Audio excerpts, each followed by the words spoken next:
एक बार एक भिखारी अपने जीवन से परेशान हो चुका था क्योंकि उसे अपने जीवन को चलाने के लिए भीख मांगनी पड़ती थी। उसे हर एक चीज के लिए भीख मांगनी पड़ती थी। इसी बात को लेकर वो दुखी रहता और दिन भर यही सोचता कि उसके जीवन में बदलाव कैसे आएगा, और ये सोचकर वो निराश हो जाता। वो हर दिन देखता कि बहुत सारे लोग निराश होकर आंखों में आंसू लिए और विभिन्न चिंताओं से परेशान होकर गौतम बुद्ध की तरफ जाते, और वापस लौटते समय वे लोग बहुत ही खुश होते थे। वो भिखारी ये नहीं समझ पा रहा था कि गौतम बुद्ध उनके साथ ऐसा क्या करते थे कि वो बेहद खुश हो जाते थे। वापस लौटते हुए लोगों के हाथों में ना तो ढेर सारे पैसे होते थे और ना ही सोने चांदी से बने कोई कीमती आभूषण आदि। तो फिर ऐसा क्या होता था कि लोग बुद्ध के पास से लौटते वक्त इतना खुश होते थे? यही सब सोचकर उस भिखारी ने भी निर्णय लिया कि वो भी महात्मा बुद्ध के पास जाएगा और देखेगा कि वहाँ ऐसा क्या हो रहा है कि दुखी लोग उनके पास जाकर खुश हो जाते हैं। वो बुद्ध से मिलने के लिए उनके पास चल गया। वहाँ पहुंचकर उसने देखा कि जहाँ भगवान बुद्ध उपदेश दे रहे थे वहाँ बहुत लंबी कतार लगी हुई थी। तो वो भिखारी भी कतार में लगकर अपनी बारी का इंतजार करने लगा। देखते ही देखते उसकी बारी आई।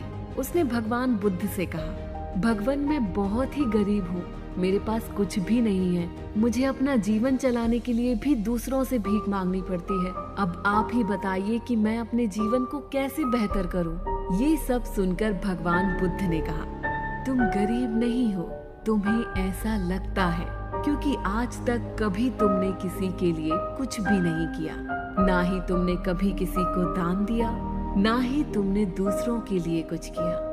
ये सब सुनकर भिखारी के मन में एक आशंका जाग उठी। अपनी आशंका को दूर करने के लिए भिखारी ने पूछा, मैं तो एक भिखारी हूँ, भला मैं लोगों को दान कैसे दे सकता हूँ और कैसे लोगों की सहायता कर सकता हूँ? मुझे तो खुद अपना जीवन चलाने के लिए दूसरों से मांगना पड़ता है। ये सब सुनने के बाद गौतम बुद्ध थोड़ी देर चुप रहे और फिर उस भिखारी से बोले, तुम्हारे पास दो हाथ हैं जिन्हें तुम लोगों की सेवा में लगा सकते हो और दूसरों का भला कर सकते हो। इसके अलावा तुम्हारे पास मुंह है जिससे तुम लोगों से अच्छी अच्छी बातें कर सकते हो और दूसरों का हौसला बढ़ा सकते हो। ये सब करके भी तुम दूसरों की सहायता कर सकते हो। जरूरी नहीं कि दान सिर्फ पैसों से ही किया जाए। हम चाहे तो शिक्षा का भी दान कर सकते हैं, चाहे तो अन्न का भी दान कर सकते हैं। ऊपर वाले ने अगर किसी को पूर्णतः अच्छा शरीर दिया है तो वो गरीब नहीं है, वो बस दिमाग से गरीब है। उसे इस विचार को त्याग कर दूसरों की सेवा करनी चाहिए। बुद्ध के ये सब बातें सुन लेने के बाद वो भिखारी बहुत ही ज्यादा खुश हो गया और उसका मन अब संतुष्ट था। दोस्तों, हम सब इस बात की चिंता में समय बर्बाद करते हैं कि हम गरीब हैं, लेकिन ये सत्य नहीं है। सत्य तो ये है कि जब तक हमारा शरीर पूरी तरह से बेहतर है तो हम उसका उपयोग करके आगे बढ़ सकते हैं और खुद के जीवन को बेहतर बना सकते हैं। अगर कोई व्यक्ति सिर्फ अपनी गरीबी पर ध्यान दे और उसे बदलने की कोशिश ना करे तो वो मूर्ख है।